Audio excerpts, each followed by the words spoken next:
ормандағы хан тағын кім алады? Баяғыда,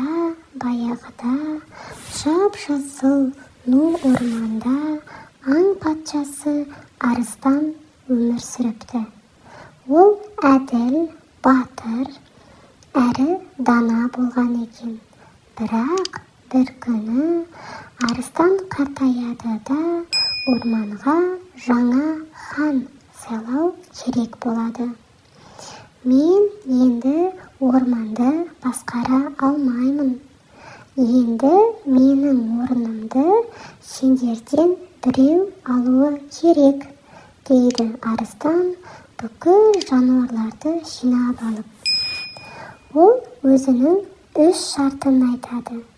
Жаңа хан әділ әрі мейірімді болуы керек. Ол тек күшпен емес, ақылмен басқаруы тиіс. Ең бастысы, орман халқы оны өз еркімен қабылдауы керек. Жануарлар таң қалып қалады. Әр қайсысы хан болғысы келеді. Бірінші болып қасқыр алға шығады. Мен батырмын, түнде де, күндіз де қорықпай жүремін. Орманды мен ғана қорғай аламын, дейді ол. Арыстан: батыр екенің рас, бірақ тек батырлық жеткіліксіз, дейді. Содан кейін аю шығады. Мен күштімін. Ағашты бірақ ұрып құлата аламын. Қыста ұйықтап, жазда бәрін қорғаймын.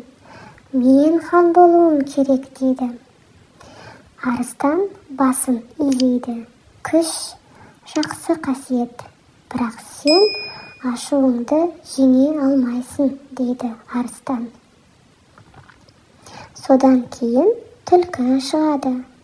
Ол бәріне күлкімен қарап, мен ең ақылдымын, халыққа жол көрсетемін. Ормандағы жағдайды жақсы білемін. Менен жақсы хан болмайды, дейді. Арыстан оған ойланып қарап, ақылдылығың бар, бірақ кейде өз пайдаң үшін ақылыңды пайдаланып кетесің, дейді. Сонда бәрі бір-біріне қарап, ендеше хан болуға лайық кім, деп айтады. Бәрі үнсіз тұрып қалған кезде кенеттен алыстан кішкентай кілтек бөкенің баласы келе жатады.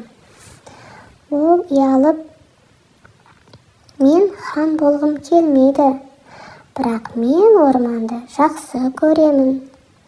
Көктемде гүл ексем, жазда су тасимын. Қыста кішкентай жануарларға панамды ашамын. Егер менің көмегім керек болса, әрдайым жаным ашиды, дейді. Барлық жануарлар бір-біріне қарап таң қалады. Қасқыр басын изейді. Мынау шын көңілден айтты. Аю күрсініп: мен ешқашан кішкентай жануарларға көмектесіп көрмеппін, дейді.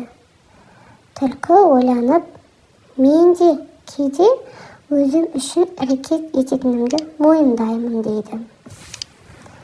Арыстан күлімсіреп: көрдіңдер ме? Нағыз хан күшті емес, жүрегі үлкен жан. Нағыз басшы бәріне қамқор, мейірімді бола білетін жан, дейді. Сөйтіп, орман халқы кілтекті хан етіп сайлайды. Ол билік етпейді, қызмет етеді. Ол бұйырмайды, тыңдайды. Сол күннен бастап орманға бейбітшілік, тыныштық орнайды. Барлық жануарлар бір-біріне көмектесіп, дос болуды үйренеді. Арыстан болса, өз үңгірінде тыныш қарттық кешіп, жаңа ханға қарап мақтанышпен басын шайқап отырады. Соны